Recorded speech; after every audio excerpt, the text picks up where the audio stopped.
One mic! One mic! One mic! One mic! One mic! One mic! It's a beautiful day for a strike. Es un hermoso día para una marcha. On Monday, thousands of people across the country participated in May Day marches in support of workers and the disenfranchised. Washington, D.C. was home to one of the nation's largest demonstrations, with some 3,000 people marching from different parts of the city to Freedom Plaza downtown, and then continuing on to the White House. It's May Day, it's May 1st, so it's the International Workers' Day, and so we're here celebrating that, commemorating that. But in addition to that, we as workers, as students, as immigrants, as Muslims, as people of color, as poor people, different groups coming together have called for DC to be on strike today, so that's what we're doing here today. What binds us here today, of everyone who is here present, is that we are all under attack. We were under attack under the Obama administration, but the attacks under the Trump administration have intensified. ICE raids have increased. Immigrants are afraid. Muslims have been banned.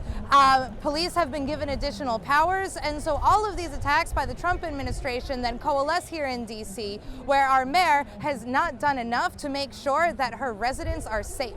And so we are all here today under this same message. DC is on strike. DC está de huelga. The action focused specifically on what are known as sanctuary cities, cities that effectively protect its citizens regardless of race, legal status, or national origin from harsh federal measures that seek retribution.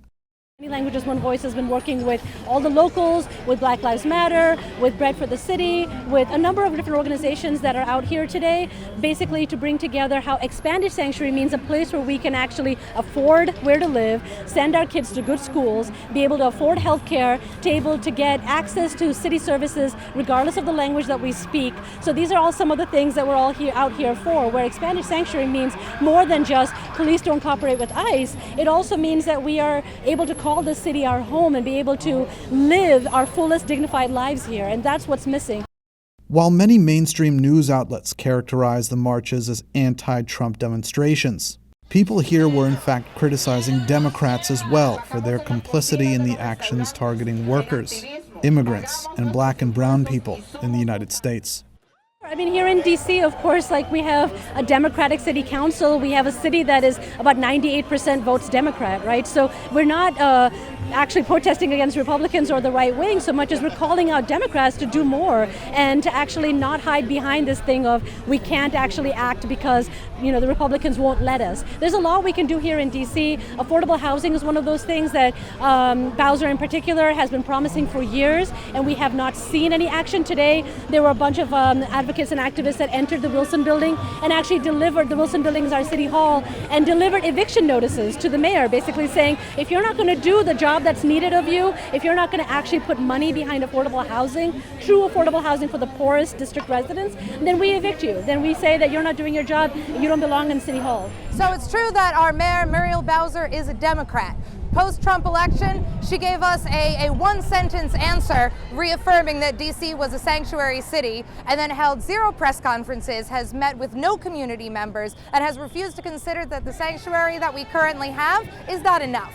Sanctuary where just ICE does not collaborate with local police is not enough. We need to expand sanctuary so that it covers all of our residents and actually makes everyone feel safe. Transformative sanctuary means understanding that immigration and ICE is just another police department. If DC is going to be a sanctuary city, our schools must be free from bullying and harassment. Our schools do not need police or ICE officers. Our children must be able to learn and grow free from violence. So DC is one of the first places in the country that actually declared ourselves a sanctuary city, and that was back in the 90s actually that we had said that. So at that point we were providing literal sanctuary to folks who were fleeing violence from Central America. That is currently still the policy on the books, and Trump, of course, has threatened to take away funding from sanctuary cities. We do know that the courts have actually just said that that is not going to hold up. So now there's no real threat to sanctuary cities, and that's actually why all the more we're calling on Mayor Muriel Bowser to not hide behind that. She's been hiding behind that and saying we cannot do more, we can't act out more strongly against the president because we're a sanctuary city and they're going to pull all of our funding. But we've just seen the court courts say that that can't happen. So basically our mayor can now do more, and she can actually put the real policies that are needed into place and fund those policies that are sitting on the books that haven't been funded yet, like the NEAR Act, which is a bill that was passed a couple years ago, not funded, in order to basically look at police accountability and put more money into things like mental health and schools and healthcare, as opposed to putting more cops on the streets, because what we need is funding for our futures as people of color.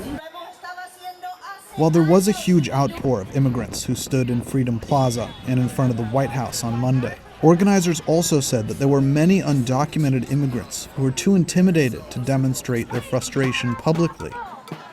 As the Immigration and Custom Enforcement, or ICE agency, cracks down on deporting more immigrants, the fight for those immigrants is deeply personal, as the threat of having their families separated is real, unpredictable, and as many say, tormenting. My name is Ana Rondon. I am a member of Black Lives Matter. I'm also Afro-Latina from Columbia Heights. ICE is the same thing as police.